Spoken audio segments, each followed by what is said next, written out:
Salut, c'est Item alias Base Pink Cloud, je suis toy photographe depuis plus de 2 ans et on a la Star Wars Celebration Europe avec plein de Star Wars.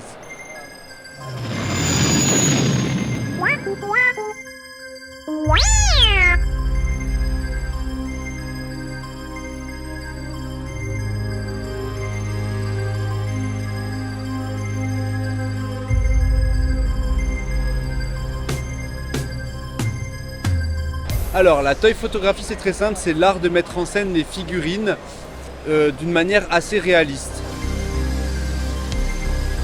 Ça a commencé surtout aux États-Unis avec le groupe ACBA en 2009 à peu près. Après en Asie, maintenant beaucoup en Europe. Il y a beaucoup de partages sur internet, les gens ils sont fascinés et il y a beaucoup de personnes qui ont proposé des tutoriaux aussi. Et forcément de fil en aiguille ça donne envie de s'y mettre et chacun après en tant que passionné s'est dit comme moi, je collectionne des figurines mais elles sont en boîte, elles sont en vitrine, pourquoi pas en profiter un peu plus et jouer avec d'une certaine manière, mais jouer comme un adulte donc avec des belles photos.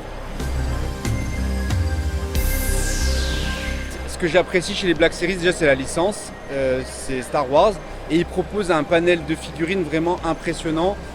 Moi j'ai beaucoup besoin d'avoir certaines figurines bien spécifiques pour mes photos parce que j'utilise beaucoup de scènes détournées et j'ai besoin de certaines figurines en particulier.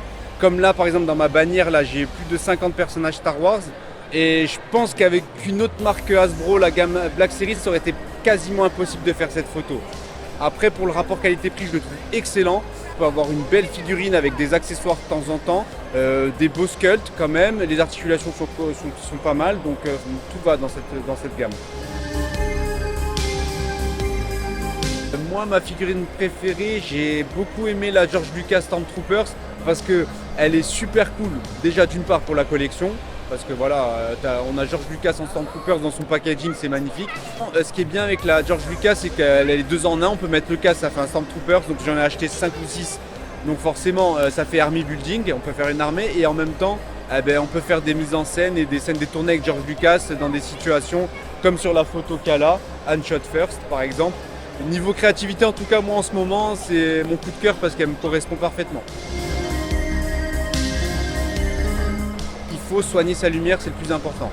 Si vous n'avez pas de panneau LED chez vous, c'est très simple. On prend des lampes de bureau, on peut mettre du papier A4 ou du papier calque ou des filtres de couleurs comme les intercalaires à l'école, tout ça, pour faire des ambiances particulières. On prend 2 lampes par exemple derrière, on les met sur une à droite à gauche du personnage pour faire du rim light et soigner les contours et avoir de la lumière autour. Ça permet de détacher la figurine du décor. Ça c'est bon pour la composition. On prend une lumière principale devant. Ce qui est important aussi c'est le posing. Donc il faut bien poser sa figurine pour lui donner un air naturel. L'idée c'est de choisir des photos sur internet, lire des comics, regarder des films, peu importe, et de représenter la pose comme elle est naturellement, pour qu'on n'ait pas un bras trop en haut, trop en bas, avec des mains un peu trop tournées. Voilà, il faut qu'il y ait une bonne continuité, sinon on peut se mettre devant son miroir et refaire la pose et la reproduire sur la figurine. Et aussi un troisième point moi qui est très important, c'est le storytelling. Ça c'est super important. Il faut quand même raconter une histoire. Il faut qu'on ait une bonne composition de l'image aussi, c'est important. La lisibilité elle doit se faire en un clin d'œil.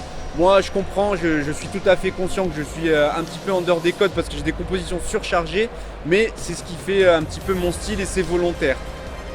En extérieur, il faut toujours faire en fonction du soleil, de l'heure. Il y a les golden hours, donc le coucher de soleil qui sont pas mal en fonction de l'ambiance qu'on veut. Il faut aussi faire ça plus ou moins en nature, c'est plus simple je pense, en forêt. Faire attention à l'échelle quand même, parce que si on veut faire un truc réaliste, si on fait ça près de feuilles énormes ou un arbre énorme, forcément on remarque bien que la figurine est plus petite et tout aussi grande que la feuille. Donc essayez de trouver des endroits où il y a des micro-feuilles, des petits bouts de bois, tout ça pour qu'on ait l'impression qu'on est vraiment dans une forêt à l'échelle de la figurine. C'est super important parce que malgré tout, il y avait beaucoup d'exclusivités qui n'étaient pas en Europe et qui étaient aux USA. Et là maintenant, on a le droit à beaucoup de projets, de produits super cool comme les HasLab, on les aura facilement, ça c'est génial déjà. Avec l'opération crowdfunding d'HasLab, avec les grosses pièces magnifiques, ça c'est génial. Et les exclus aussi, on peut les avoir à prix, on va dire correct, donc un petit peu comme aux États-Unis. Et on peut avoir plein de produits super cool à disposition et livrés assez rapidement, donc c'est génial ça. Voilà. C'est cool.